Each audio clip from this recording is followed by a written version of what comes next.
जनता हमारी हर बात मान रही है, जनता हमारी हर बात को समझ रही है, जनता हमारी बातों पर ही वोट दे रही है। आई एम श्योर कि आपके पास कुछ इसके पीछे लॉजिक होगा। जो बड़ी बड़ी पार्टियां जो 20-22 साल से काबिज थी, उनको तो जनता ने चौथे नंबर पर भेज दिया है। बहुत शॉकिंग। कहीं लोकतंत्र जो है वो एक फार्म हाउस, एक गार्डन की तरह हो गई है। उसकी खेती बंद हो गई है गांव में। बस जिनके पास फार्म हाउस है, गार्डन है, बगीचा है, उस बगीचे से नेता निकल रहे हैं, बगीचे में खेलकर। हार के जीतने वाले को जनसुराज कहते हैं। और लग रहा है कि रिजल्ट के बाद आप भी चिंतन कर रहे हैं, आप घर गए और घर वालों को भी लग रहा है कि भाई आपकी बात तो कोई सुन नहीं रहा है, जनता आपको वोट नहीं दे रही है, तो इतना बड़ा प्रयास क्या सार्थक है? सही बात। तो मैं पहले तो प्रार्थना करूंगा, दुआ करूंगा कि ये वीडियो ज्यादा से ज्यादा लोग देखें और खास करके आपके घर वाले ये वीडियो देख रहे हो। इस वीडियो के बाद आपको फोन आएगा कि भाई बेटा मैं तो बिल्कुल बात को नहीं समझ पाई, और समझ में आपको भी इस वीडियो के बाद एक अजीब अलग सी ऊर्जा आएगी और वो आपके काम में दिखने लगेगा। आप बोलिएगा भैया ऐसा क्या बताने वाले हैं आप? हाँ बताइए। आप बोल रहे हैं कि क्या जनसुराज की बात जनता नहीं समझ रही है? आप बोल रहे हैं भैया कि क्या हमें और बड़ा प्रयास करना होगा? आप बता रहे हैं कि इतनी अच्छी बात बोलने के बाद भी जनता हमें नकार दे रही है। बल्कि मैं जहां से देख रहा हूं, और आपको भी आमंत्रण दूंगा कि आप भी वहां से देखिए, जनता हमारी हर बात मान रही है, जनता हमारी हर बात को समझ रही है, जनता हमारी बातों पर ही वोट दे रही है। आई एम श्योर कि आपके पास कुछ इसके पीछे लॉजिक होगा। जबरदस्त। आप सुनेंगे और इसके बाद मुझे लगता है कि रात भर आप सोएंगे नहीं। लेकिन उसके पहले एक आपको 1990 में, हम लोग क्रिएटिव लोग हैं, वागीश भाई काफी ये उदाहरण देते रहते हैं, मैं सोच रहा हूं उनका उदाहरण आपको बताऊं। 1990 में एक शाहरुख खान की मूवी आई थी बाजीगर। उस मूवी में शाहरुख खान कहते हैं कि हार के जीतने वाले को बाजीगर कहते हैं। तो मैं, जो भी जनता इसको देख रही है, और मैं चाह रहा हूं कि आपके परिवार वाले भी इसको देख रहे हैं, कि हार के जीतने वाले को जनसुराज कहते हैं। अच्छा। अब मैं बता रहा हूं कैसे। चारों उपचुनाव और प्लस स्नातक वाला चुनाव आप देख लीजिए। पिछले 2 साल से प्रशांत जी गांव गांव जाकर क्या कह रहे हैं कि अपने बच्चों के लिए वोट दो। सही बात। नेता अपने बच्चों को आगे कर रहे हैं, तुम अपने बच्चों के लिए वोट दो, वोट जिसको देना है उसको दे दो। सही बात है। पर नेता के बच्चे का चेहरा देख के नहीं, अपने बच्चों का चेहरा देख कर दो।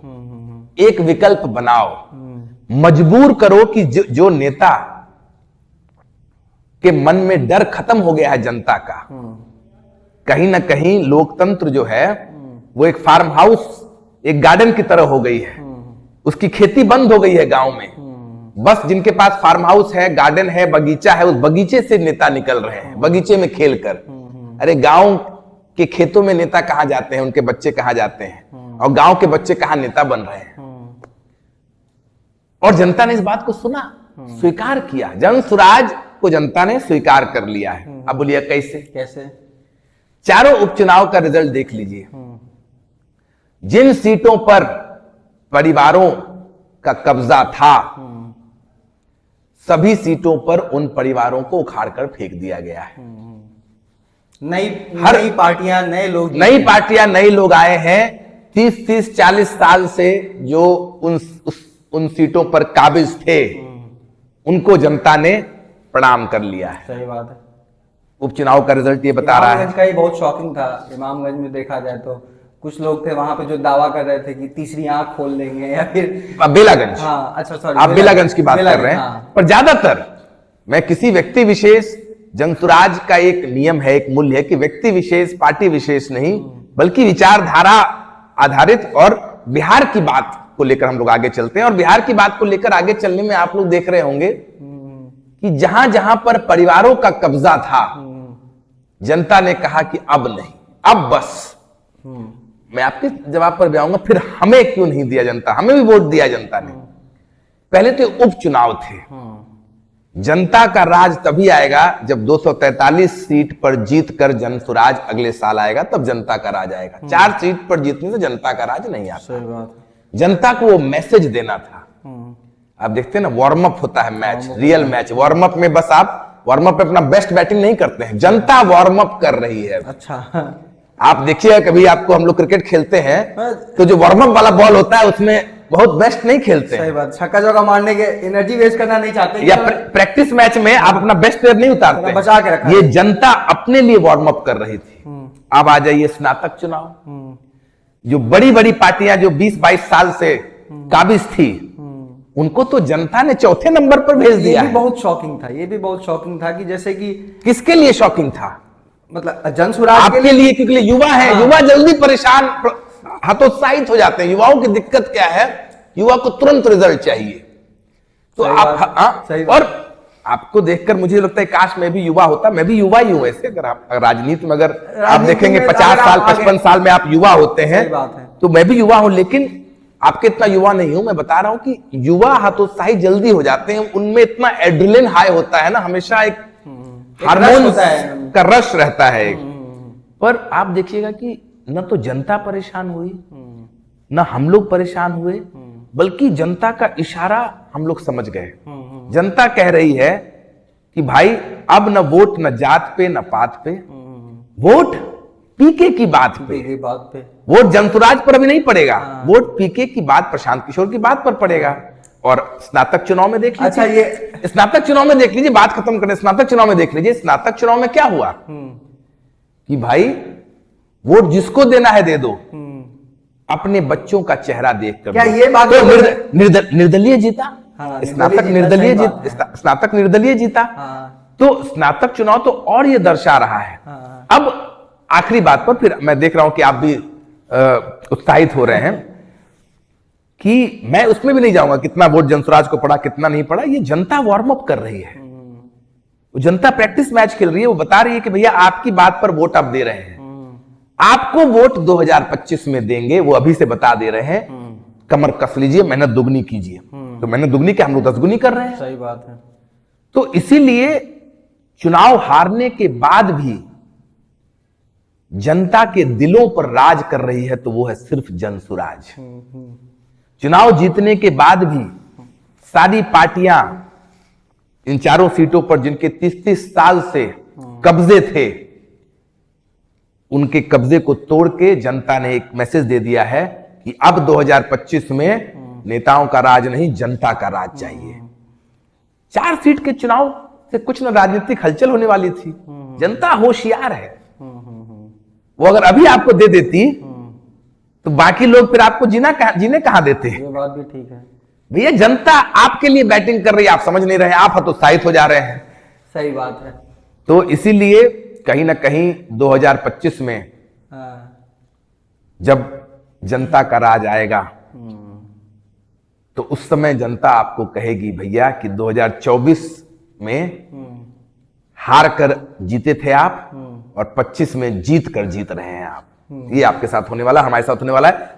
धैर्य रखने की जरूरत है, और जनता ने आपको दिल में जगह दिया है, अपने उंगलियों पर भी जगह देगी समय आने पर। जैसे हम लोग जो ये जीत हार की बात करते रहते हैं, तो ऐसा नहीं है कि हम लोग इससे फ्रस्ट्रेटेड हो जाते हैं, मतलब सरकाज़म बना रहता है लाइफ में। तो हम लोगों ने एक अपने अंदर की ही बात की कि जैसे आप बोल रहे हैं ना कि जात पे ना बात पे वोट, भात पे वोट सिर्फ पीके की बात पे। हाँ। प्रशांत किशोर ने क्या कहा कि मुझे आप अपने बेटा के भविष्य को, अपने बच्चे के भविष्य को देख के वोट दीजिए, किसी नेता के बेटा को भविष्य को देखकर नहीं दीजिए।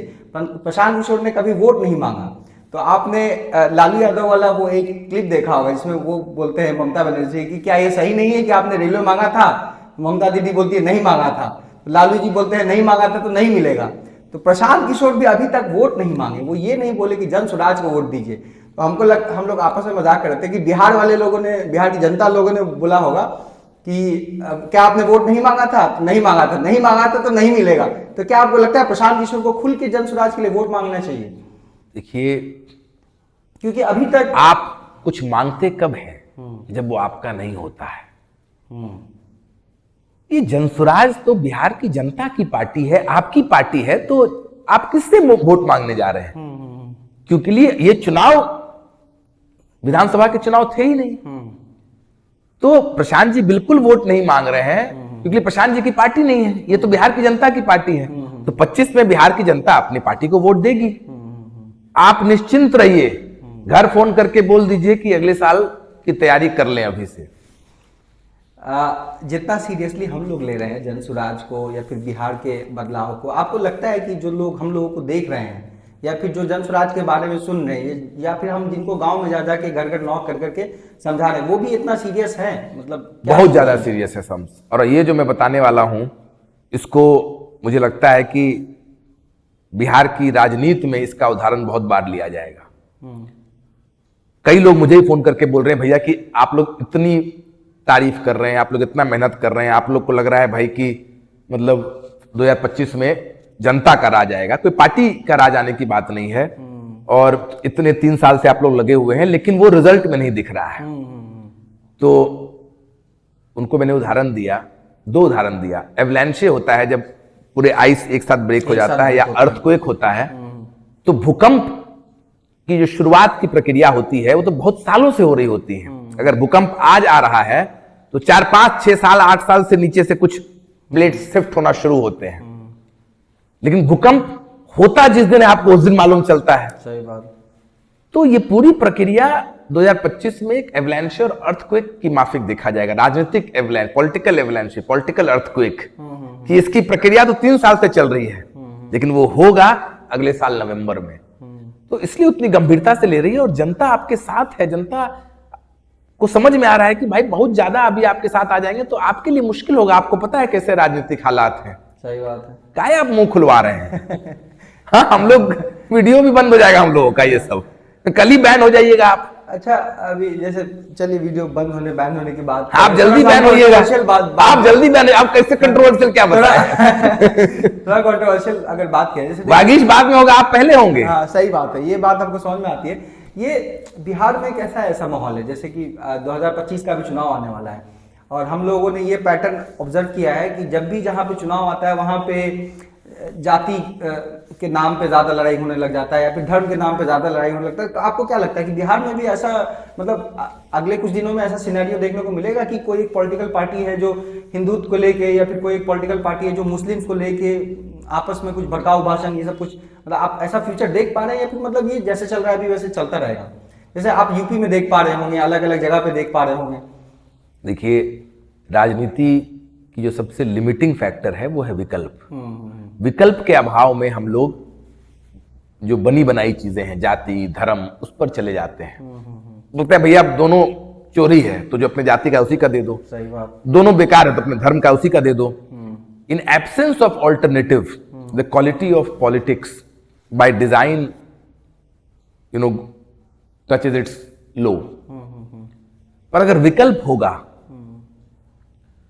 तो जनता हमेशा बेहतर चुनती है। आपको उदाहरण के रूप में बता देता हूं। आप कहीं खाना खाने जाते हैं और आप रोज खाना खा रहे हैं, आपको आदत पड़ गई, आप किसी दिन दूसरे रेस्टोरेंट में जाके खाना खा लेते हैं और फिर वापस उस रेस्टोरेंट में नहीं जाते। अगर जाते भी हैं कभी तो बोलते हैं भैया वो वाला बात नहीं है। सही बात। या मानिए उसी रेस्टोरेंट में आप जा रहे हैं और आप रोज खा रहे हैं, एक दिन अच्छा बन गया, आपने एक बार अच्छा स्वाद चख लिया। ये व्यक्ति की ये बोलेंगे एक नेचुरल टेंडेंसी है, सेपियंस का नेचुरल टेंडेंसी है कि अगर एक बार हम बेहतर टेस्ट कर लें तो we can't go back to that older test. Evolve होते रहते हैं, आप सहज ही महसूस नहीं करेंगे।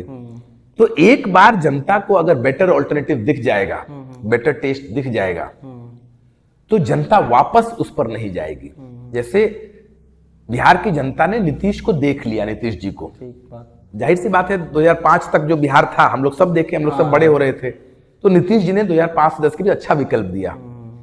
तो नीतीश से अब ऊपर ही जनता कुछ देखेगा, उससे पीछे नहीं जाएगा।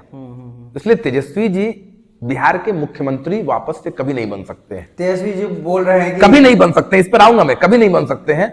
अब नीतीश जी के 2005 के जो नीतीश है उससे आगे बिहार देख रहा है। सही बात है। उसका आगे का टेस्ट देख रहा है, उसको लग गई है आदत उससे बेटर का। लेकिन तो वो अब वापस कभी भी सहज नहीं होगा वापस वहां जाना। और दूसरा, आप हम लोग कई बार जाते हैं चाय पीने के लिए, तो मुझे बॉर्नविटा भी होता है, हॉर्लिक्स भी होता है, तो कहते हैं बॉर्नविटा भी लाओ पिलाओ। सही बात। लेकिन अब वहां कुछ नहीं है, तो आप फिर जो है वो चाय पत्ती वाला पानी पीकर आ जाते हैं। हाँ सही बात। तो इंसानियत की ये फितरत है कि बेहतर के अभाव में जो सबसे बेकार है, जो सबसे ठीक है काम चलाओ, उसको चुन लेता है। लेकिन इंसान को अगर बेहतर मिलेगा तो इंसानों ने दिखाया है, सिर्फ पॉलिटिक्स में नहीं, जीवन के हर क्षेत्र में विकल्प मिला है। तो ह्यूमन बीइंग्स जो है, सेपियंस है, उनकी नेचुरल टेंडेंसी है to opt for better alternative. और इसीलिए ये कॉन्फिडेंस आ रहा है कि अगर वो विकल्प जनता को दिखेगी, और जनता को दिख रही है, तो 2025 में एक नई सरकार, एक नई व्यवस्था आपको बनते हुए दिखेगी।